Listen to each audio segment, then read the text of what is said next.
All right, so let me go through the timeline here. Faith marriage to Hersey. This is her husband here, Hersey. They're dancing, they're so happy, but it's a faith marriage, so I'm not sure the dancing happened yet. But she has a faith marriage in her faith tradition, which of course is Muslim. So wedding bells in her faith marriage in 2002. Now they get busy, as most young couples do, and they have a couple of kids. But then things turn out a little sad. Yes, the home that they had built together, with the heart over the door, turns out that they have to have a faith divorce. Now, I don't know how you get a faith divorce, but they got one. So they get a faith divorce. I don't know who kept the faith kids or what happened. But then just a few months later, in 2009, it's marriage bells again.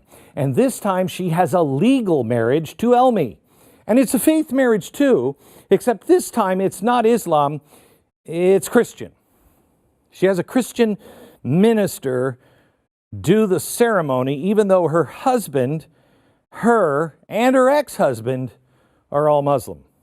Okay, that's not weird at all, because they honeymoon at college at North Dakota State University. Now, you might ask yourself, yes, but where was their love nest? Well, their love nest is really kind of interesting. Here's the documentation, by the way, of the second marriage here. This is the application. Here's their actual marriage certificate.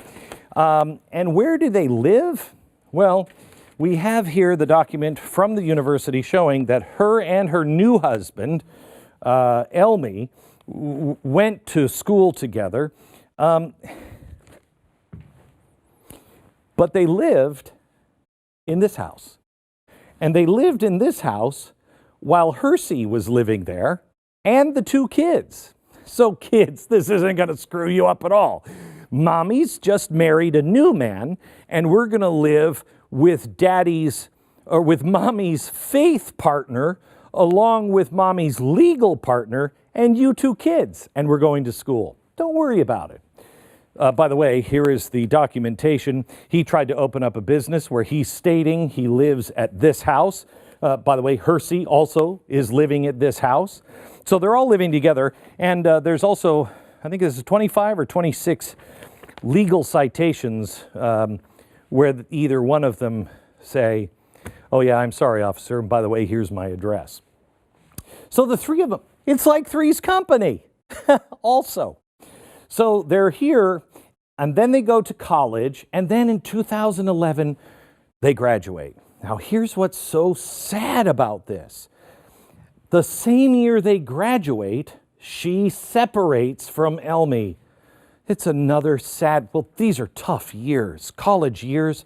Who knows what they were doing? Because they're not Muslim, they were Christians. So they were probably partying like crazy in college, and that put a lot of strain, so they had to separate. So they separate at the same time they graduate from NDSU. But here's what's crazy.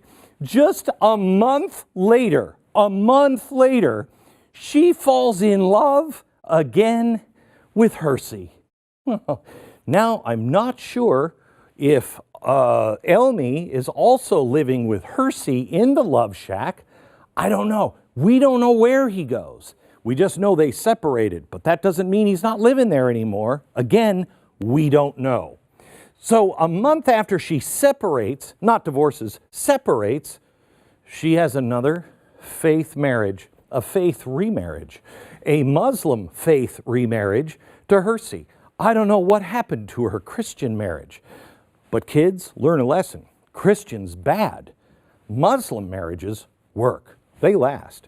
So she comes back and she has another faith remarriage in 2012. In fact, it's going so well that in 2014, she's filing her taxes from this house, claiming that Hersey, the first husband, is her legal husband, even though her other husband, the second husband, Elmi, is actually the one she's legally married to. Remember, she's separated and only married in faith at this time. But don't worry, it's not confusing at all for the kids, because at this time she has 3 children. They had 2 children back here. Now they have another one. Oh, 5's No, I'm sorry. He's still living there. 6 companies also.